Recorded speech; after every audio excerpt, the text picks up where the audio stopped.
Ito yung pangatlong places ko na kabalik sa lugar na Bakama. Okay. Napaka-simple lang. Aking gagawin ang palaro. Kung meron mga makakalapit sa akin dito ng tamang sagot, siguro kahit mga dalawa na. Okay? So sa mga solid na followers natin, medyo mahirap ang tanong na to. Pero may connection to sa lugar dito. Sa lugar sa Davao. Especially dito sa Davao. Okay? Sulat nyo sa mga sagot nyo. Gusto ko sana yung ganun malaki yung sulat. Di ba yung sulat malaki nyo? Yung cellphone na po. Kailangan natin sigurado na tama ang sagot.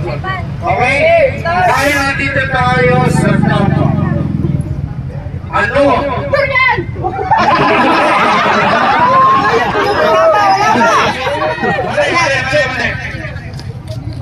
Ano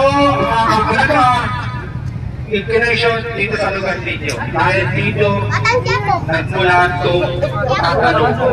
Okay? Ano ang apelido ko?